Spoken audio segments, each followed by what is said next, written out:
o fenômeno do imperialismo, até porque o fenômeno do histórico do imperialismo vai nos levar como consequência, como via de consequência,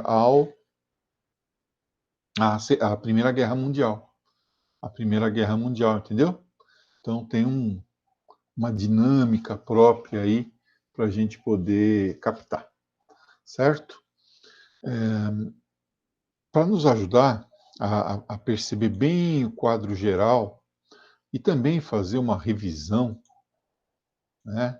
Porque o ensino, né, pessoal? O ensino é ir e voltar, não tem jeito, né? E cada vez que você volta, você aumenta um pouco mais a, a- as suas, as suas habilidades cognitivas a respeito de um determinado assunto. No caso do imperialismo, nós precisamos dar uma olhada num quadro mais geral, que é o quadro do capitalismo como um todo, tá?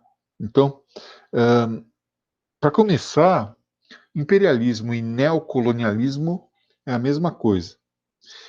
E o nome neocolonialismo é útil para nós diferenciarmos do colonialismo tradicional lá do século XVI, XVII, tá? Então, por isso, a preferência pela utilização do termo. Que saco, estou querendo fazer uma coisa, não estou conseguindo.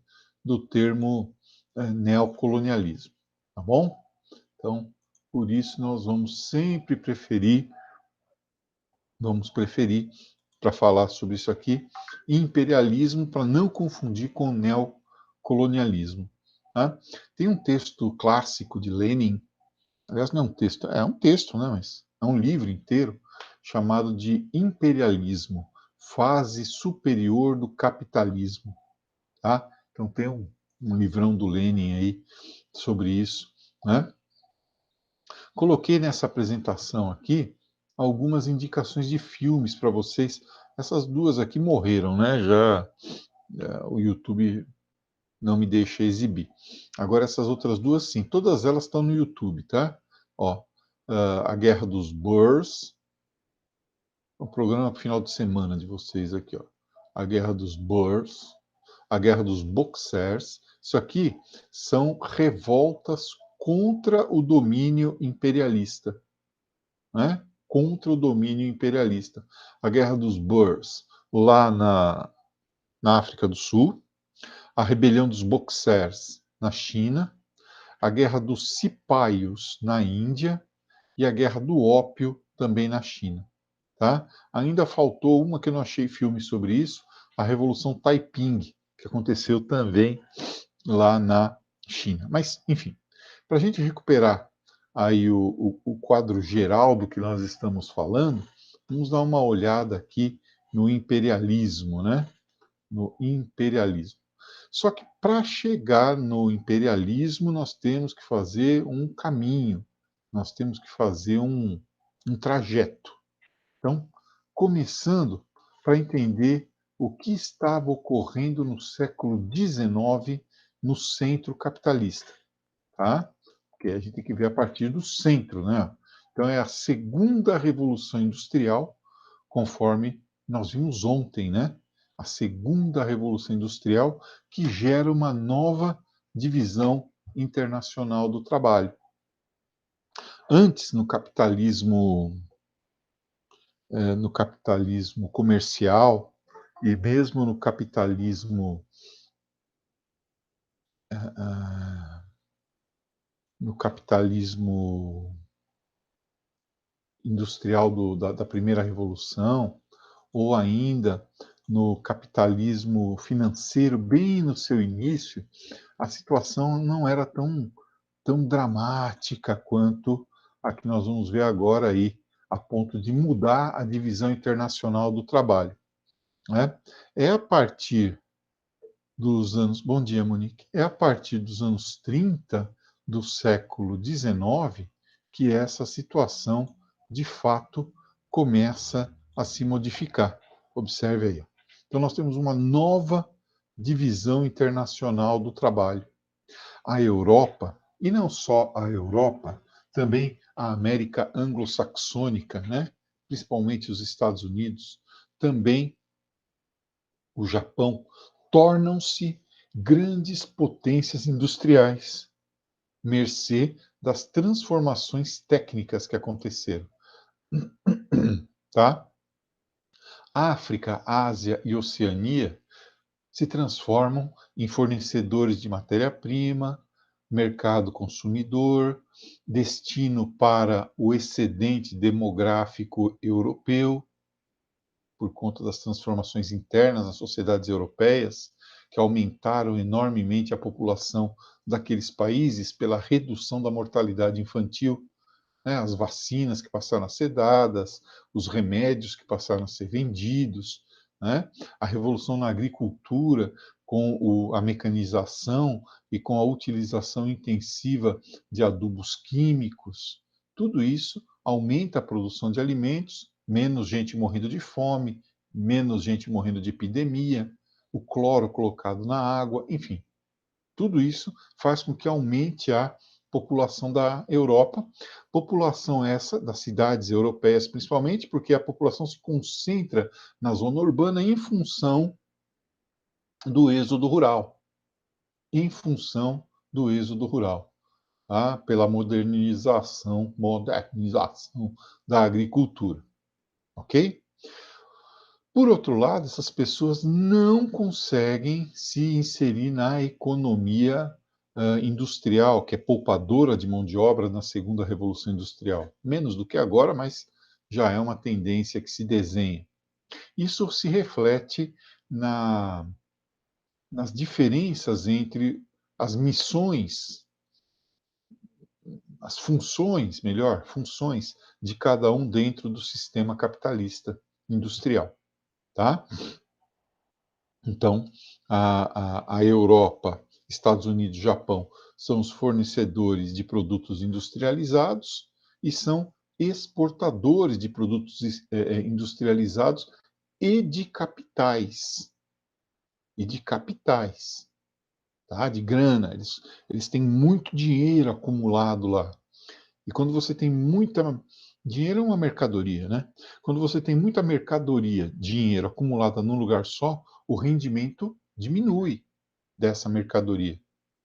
O retorno que você tem diminui. Então você começa a emprestar para outros agentes ali, que são outros países, outros continentes, vai endividando esses países ou vai emprestando dinheiro como investidor para grupos que querem construir ferrovias na África, que querem construir companhias de navegação, querem explorar minério. Você vai emprestar para eles esse dinheiro a juros maiores e assim vai ter um retorno maior também sobre o capital investido, tá? Assim, as coisas começam a mudar no século XIX. Mas essas mudanças precisam ser analisadas, como eu disse no início, a partir de um contexto mais amplo, que é o contexto do capitalismo europeu. Hoje eu vou falar Europa muitas vezes, e está quase saindo Europa, meu Deus do céu, europeu muitas vezes, né? No período das grandes navegações do capitalismo comercial, aqui, ó, de 1492 a 1830, era um pouquinho diferente. Ó, divisão internacional do trabalho do antigo sistema colonial, tá? Dite do ASC, né? Então, Portugal e Espanha, eu estou diferenciando colonialismo e neocolonialismo também, tá? Portugal e Espanha eram os países mais beneficiados, ou foram, né, os pioneiros, tá, nas grandes navegações, seguidos depois por França, Holanda e Inglaterra. Tá? Você não precisava dominar o território todo, você dominava apenas pontos estratégicos que eram hubs das rotas comerciais, e a partir dali você fazia o comércio com esses, esses povos. Você não precisava se imiscuir na política interna desses países. né, dessas regiões, dessas culturas, ao contrário do colonialismo. Quem se beneficiava era o Estado absolutista, agora não, é a burguesia industrial. Antes era a burguesia comercial e a nobreza. Então, mudou. As coisas mudaram. Tá? Antes havia o Pacto Colonial, lembra dele? Olha o desenho aí do Pacto Colonial. Tá? A Europa, como grande exportadora de produtos manufaturados para as Américas, aqui para o Brasil, por exemplo. O Brasil, fornecedor de matérias-primas e também gêneros alimentícios, e a África como fornecedora de escravos para trabalhar no sistema de plantation da América. Um grande volume de riqueza transferido da América e da África e também da Ásia para a Europa, permitindo então uma acumulação primitiva de capital na Europa, que vai desencadear a europeização do mundo. A Europa passa a ser centro do mundo. Então você imagina riqueza de toda a América, de toda a África, convergindo lá para a Europa. Convergindo para a Europa. Os europeus acumularam muito, mas muito dinheiro nessa etapa do desenvolvimento deles. Tá? Aí as coisas começam a mudar, vocês se lembram, a partir do século XVIII, com as duas revoluções industriais, né? Então, nós temos duas revoluções acontecendo. Olha lá. O novo sistema colonial, tá? O novo sistema colonial, ele vai, digamos assim, surgir da necessidade europeia de continuar recebendo matéria-prima, continuar tendo mercado consumidor aqui na América e também na África e também na Ásia, tá? Então, após a independência aqui da América Latina, Argentina, Paraguai, Brasil, Colômbia, enfim, todos os países aqui da América Latina, deixam a Europa sem mercado consumidor, porque por mais subservientes que sejam as nossas elites, elas se voltam também para seus negócios internamente. Elas procuram outros países para exportar, para lucrar, fazendo com que a Europa passe a olhar com outros olhos para a África, Ásia e Oceania. Aqui na América Latina, nós vamos continuar dependentes deles, só que de uma forma indireta. Eles não vão invadir nosso território e nos transformar em colônias diretas. Vai ser uma dominação indireta, utilizando as nossas elites internas aqui, né? Que Darcy Ribeiro chamava de elites gerenciais, né? Elites gerenciais, quer dizer, elites que governam o Brasil atualmente ainda em nome de interesses internacionais, sem que o dono dos porcos precise aparecer diretamente. Tá? Então, é um novo modelo de colonialismo que está surgindo. Na África, na Ásia e Oceania, um domínio direto, porque aqui ainda não haviam se formado estados-nações, etc. Então, é uma oportunidade. Aqui na América Latina, nos Estados-nação que surgiram um domínio indireto, e aí então surge o neocolonialismo. O neocolonialismo, tá? Antes, como eu havia dito para vocês, né, nessas colônias, nós tínhamos um modelo de dominação mais limitado, né? Tirando o Brasil, né?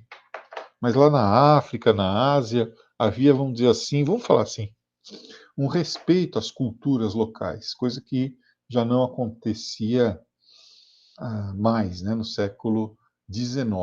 Um novo modelo passa a ser adotado, em que a África, Oceania e Ásia têm que contribuir muito mais para a acumulação capitalista europeia, tá? Então, é a nova divisão internacional do trabalho.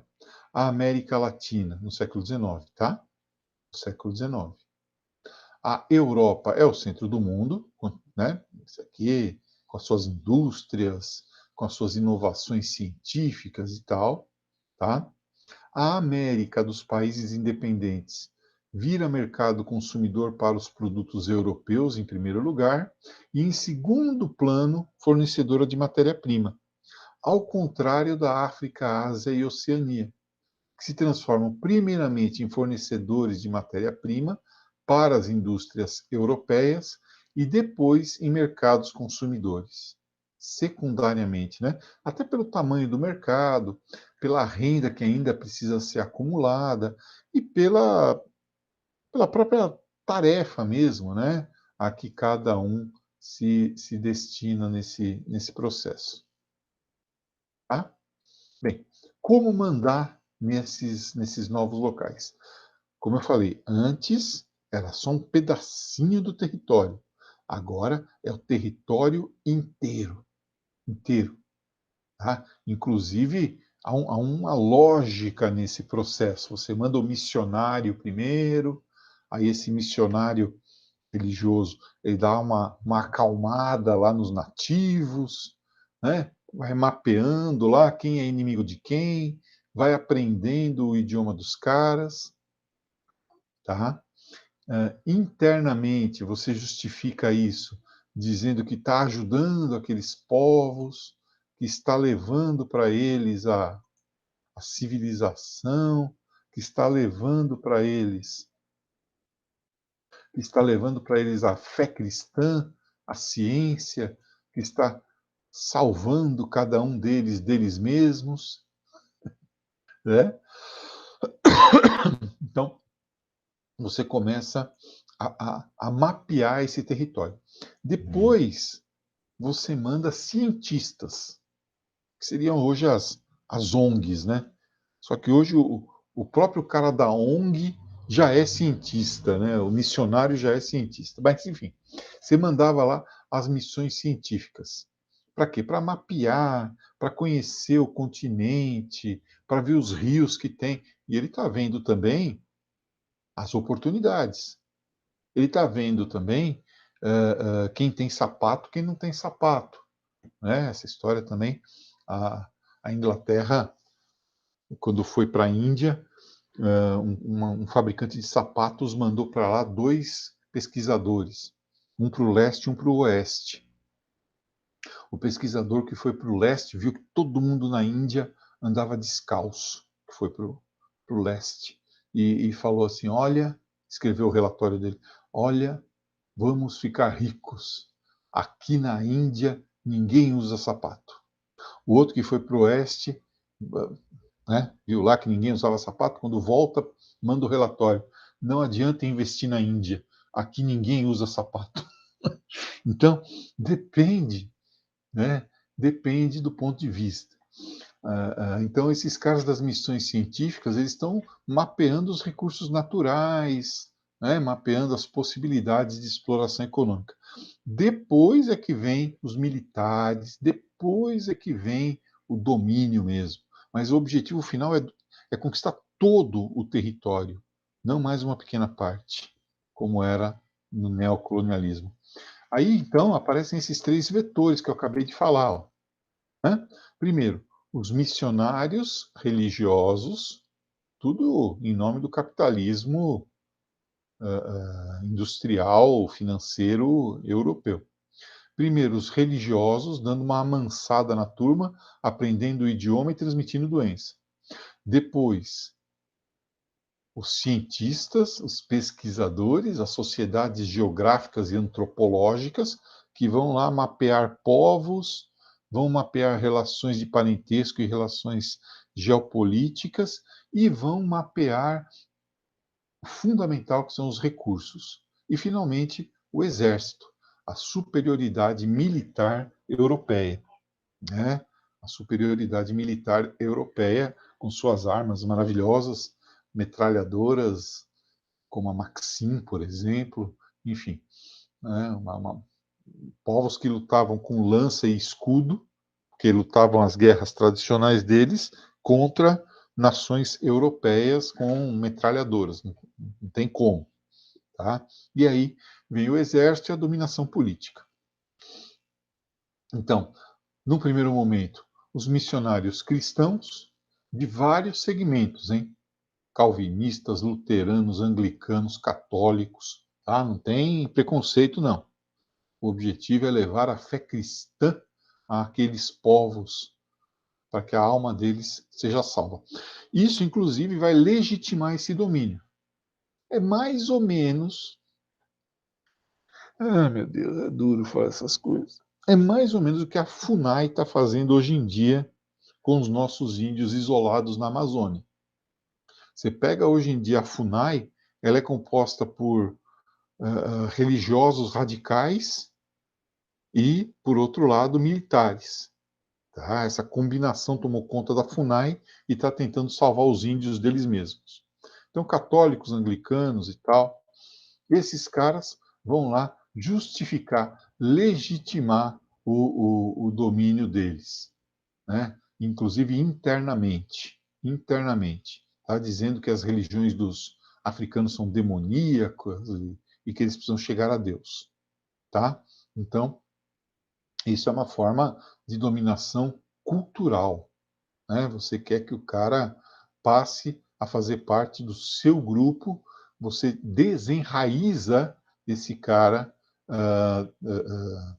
das tradições, né, que poderiam inclusive ajudá-lo a resistir ao avanço do imperialismo, tá?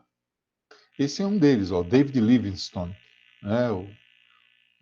Esse cara ele era um inglês. Ele era chamado lá na Inglaterra de pai dos negros. Olha que absurdo, gente. Nossa Senhora. E com a desculpa da religião, ele foi mapeando tudo, foi conhecendo o povo, foi convertendo a galera.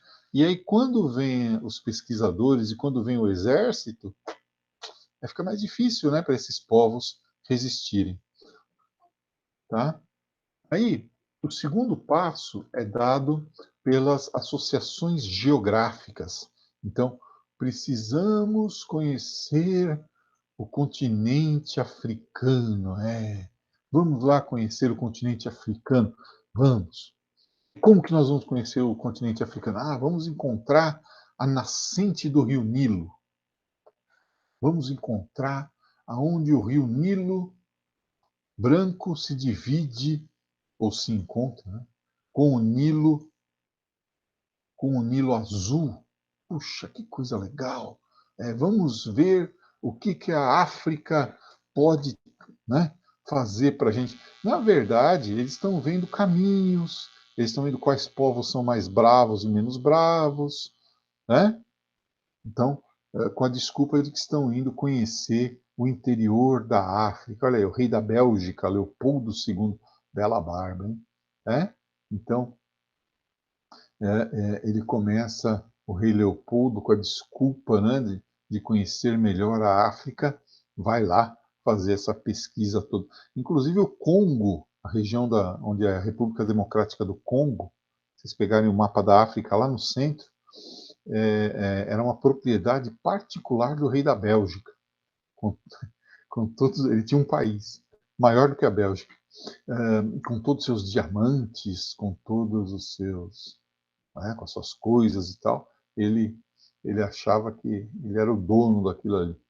Bem, então, as associações geográficas. Olha o que ele falou: olha, abrir para a civilização europeia, como se não houvesse civilização, a única parte do globo que ela ainda não penetrou, atravessar a escuridão na qual populações inteiras estão envolvidas.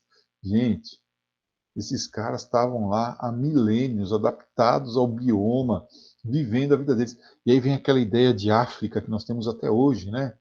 Aquela ideia de África meio Discovery Channel, assim, meio fechada, aquela sombra, aqueles animais, né?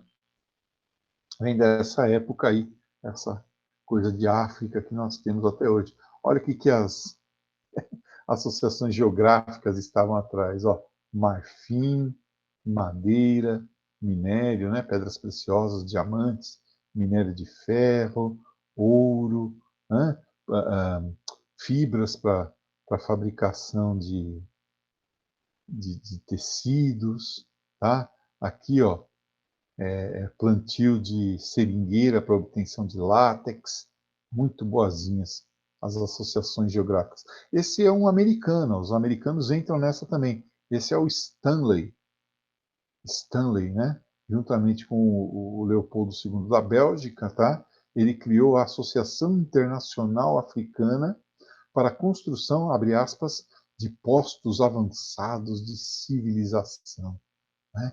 E ele está aqui, ó, essa foto não foi posada, imagina, né?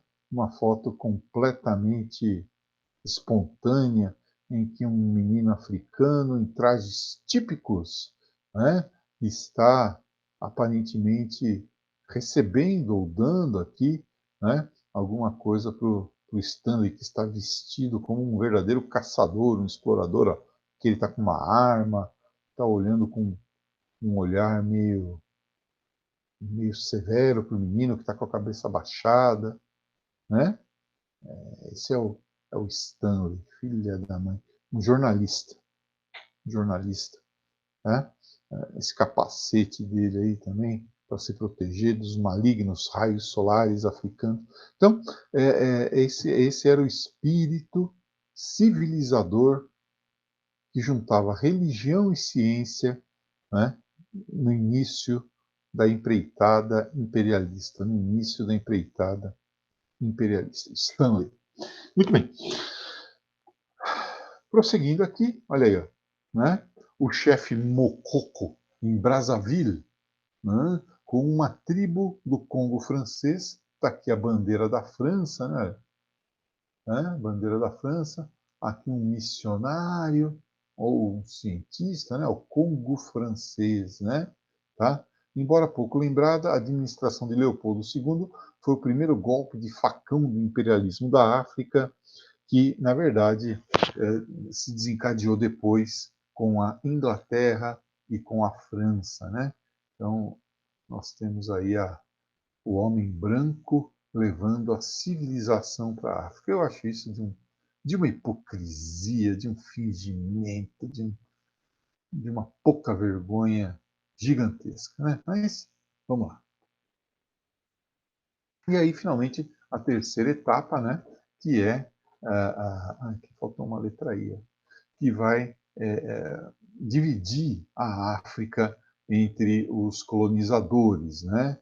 Então, é feita uma partilha da África, é feita uma espécie de divisão da África entre as nações colonizadoras, tá?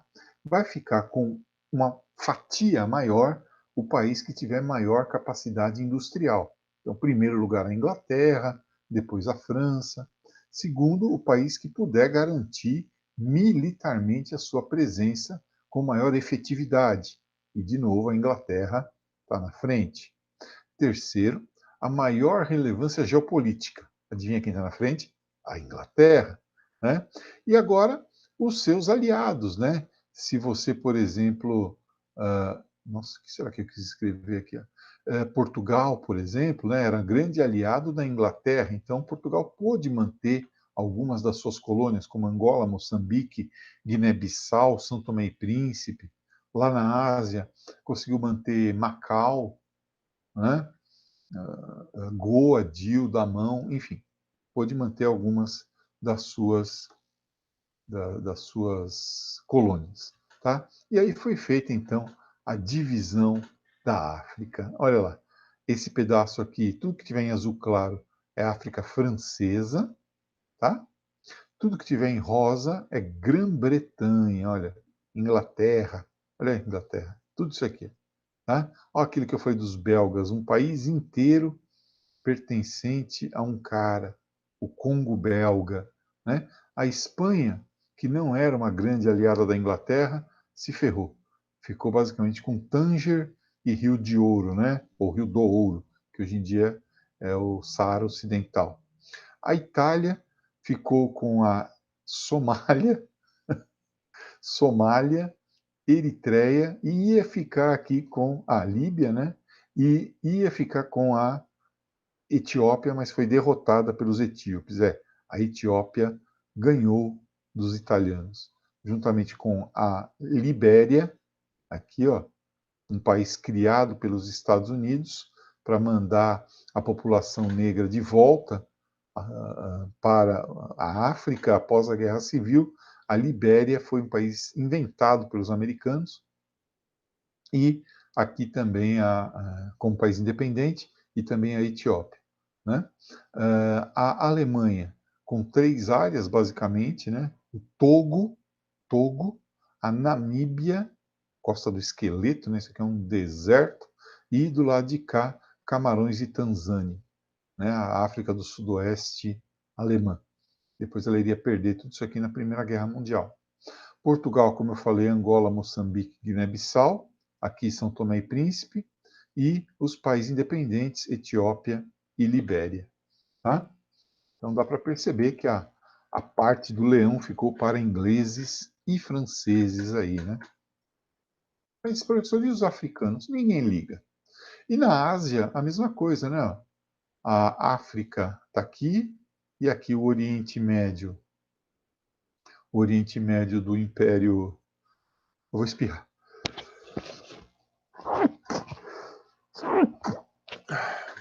O Oriente Médio do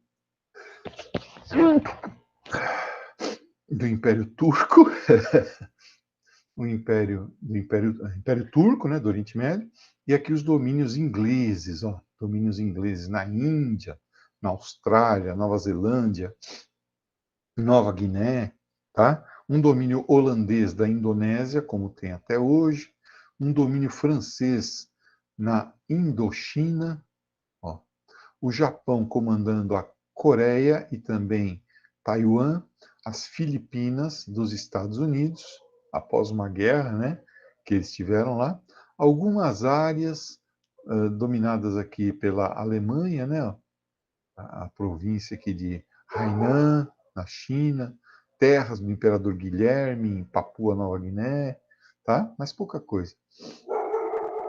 Então, são esses domínios que nós temos. Aqui é a Indochina francesa, né, onde hoje em dia é o Vietnã, tá? Que os franceses chamam de Conchinchina. Bem, a partir daí, nós temos os grandes resultados desse processo. Claro, né? Vamos lá. Olha que coisa triste. 65, isso início do século XX já, né? Após a Conferência de Berlim, que fez a partilha da África. 65% das terras do planeta sob domínio europeu. Também 65% da população. Em meio século, né, segunda metade do século XIX, 90% da África, 99% da Oceania e 56% da Ásia sob controle europeu. E o principal país aí, né, o principal império dessa época, o Império Inglês, né? Dizia-se nessa época que o sol nunca se punha nos domínios da rainha da Inglaterra. É verdade, né? Ela tem terras em todos os fusos horários aqui, né? A rainha Vitória. Então, de fato, ela não... O sol não se punha. A Inglaterra, então, na África, era dona de todas essas áreas. E aqui, ó, na Oceania, ainda mais, né? Ainda mais, tá? Notem que na Oceania, algumas áreas não têm, assim, uma importância econômica, né? Ilhas Hébridas, Ilhas Maldivas, Tonga, mas elas eram importantes porque ficavam no meio de rotas comerciais, numa época em que os navios não tinham a mesma autonomia que tem hoje em dia. Eles tinham que parar para se reabastecer de carvão, né? Já que nós estamos fazendo agora a transição do navio à vela para o navio a vapor. Então era preciso que houvesse esses lugares, né, para que os navios pudessem reabastecer. Tá? Muito bem. Então, além dos países europeus, nós temos também os países aqui, digamos, extra-europeus, né? Só para citá-los, tá bom? Então, o Japão fica com a Manchúria e faz um tratado com os Estados Unidos para dividir com os Estados Unidos ali a influência sobre a bacia do Pacífico. A Manchúria, uma região chinesa, né? Então, os japoneses ganham a guerra russo-japonesa de 1905 na Batalha do Estreito de Tsushima e conquistam a Manchúria. E, por outro lado, vencem, só que de maneira, vamos dizer assim, diplomática, os Estados Unidos, tá? Que estava envolvido numa expansão interna e ficam também dividem com os Estados Unidos ali a ascendência sobre a bacia do Pacífico. Isso só vai se resolver lá na Segunda Guerra Mundial, com esse conflito entre os dois imperialismos. Os Estados Unidos desenvolvem uma política imperialista mais doméstica aqui sobre a América Latina, principalmente a América Central, através das intervenções em Cuba, na ilha de Cuba, né? Também na Nicarágua, El Salvador, uma série de países que os americanos começam a influenciar na América Latina, inclusive separando a região do Panamá para construir ali, da Colômbia, né? Para construir o canal do Panamá. E a Rússia se estende da Europa em direção, em direção ao Oceano Pacífico, né? E aí vira um país tricontinental, né? Por causa também do seu domínio no Alasca, que vai até 1867. Esse domínio se dá também em função da criação da maior ferrovia do mundo, né? A ferrovia Transiberiana, que vai, até hoje, de Moscou, lá na Europa, até Vladivostok, na Ásia, no extremo leste da Ásia, tá? Olha, então a Manchúria, né? Toda essa região dominada pelo Japão, juntamente com a Coreia, né? A Coreia também dominada aqui pelos japoneses até hoje, né? Os coreanos têm muita raiva dos japoneses, muita raiva. O Japão fez miséria com os coreanos. Como era feito esse controle, né? Como era feito esse controle? Primeiro, uma área sob a forma de protetorado, que é o domínio total sobre uma certa região. Tá? Esse protetorado, que, como eu falei aqui, contava com as elites internas que adotavam práticas europeias, tá? Mandavam, oprimiam o seu próprio povo em nome da exploração colonial, tá? Mandando lá suas riquezas. Olha aqui. Então, são africanos aqui, né? Da elite, naturalmente, posando para uma foto, todos com vestidos e roupas e ternos, né? Europeus. Né? Então, eles adotam o modo de vida dos europeus, embora sejam maltratados por esses mesmos europeus. Em outras áreas já é o domínio direto mesmo, né? Então é a Europa mandando seus habitantes para lá, mandando seu excedente demográfico para lá. São áreas coloniais mesmo, tá bom? Que acabam, principalmente nas áreas mais ricas e mais estratégicas, como a África do Sul, que acaba sofrendo com uma política de segregação racial até os anos 90, herdada da colonização anglo-holandesa, ingleses e holandeses, a política de apartheid, de afastamento, que gera uma dualidade. Olha, essa é a cidade do Cabo, né? Lá na África do Sul. Tá? Então, você tem a modernidade, você tem o desenvolvimento reservado para o grupo dos 10% da população ligado aos colonizadores, tá? E, por outro lado, você tem a separação entre esses brancos e os não brancos, sejam eles indianos que são levados para lá, negros das várias etnias, né? Xhosa, Zulu, os bosquimanos, enfim. Você tem assim uma divisão, tinha, né? Na lei, até 94, com a eleição de Nelson Mandela, acabou isso. Uma divisão entre os brancos e os não brancos lá na África, inclusive nos banheiros, nos corredores. Eu pus umas imagens aqui para vocês verem, ó. O lado da escada dos não brancos, tá? E o lado da escada dos brancos, somente europeus, olha, e aqui não europeus. Então você vai pegar um trem, parece Ribeirão aqui, né? São os ingleses exportando aí a sua tecnologia ferroviária, né? Um lado da escada para os brancos, outro lado para os não brancos, né? Olha aí, as favelas lá da África do Sul. Olha o bebedor de rua, bebedor público, para o branco e para o não branco. Tá? Dá para perceber aí que não era muito igual o tratamento, né? Tá? Então você tem todas essas divisões. E quando a população negra decide se revoltar? Aí é porrada, meu filho. Aí você tem o que aconteceu, por exemplo, no bairro de Soweto. Em 1976, a população negra do bairro de Soweto se levanta contra essa exploração toda, e o resultado é esse aqui, né? Bastante gente negra morta. Tá? Foi um massacre da polícia da África do Sul contra essa população. O líder Nelson Mandela, preso.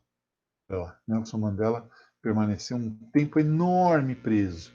Né? Inclusive a prisão em que ele esteve de 1962 até 1994 virou um museu, né? Uma ilha. Aí foi quando ele, já presidente, já prêmio Nobel da Paz, visitou a cela em que ele ficava. Né? Nelson Mandela, que depois foi ser presidente da República da África do Sul, com o fim do apartheid e herói nacional, né? Aí é a época do sepultamento dele, né? Coloquei aqui também alguns filminhos para a gente ver, né? Se vocês quiserem assistir sobre a África do Sul, ó, Invictus, mostrando aí como era a prisão onde viveu Nelson Mandela, tá? Olha lá. Morgan Freeman fez o papel de Nelson Mandela. Invictus fala sobre a tentativa de união dos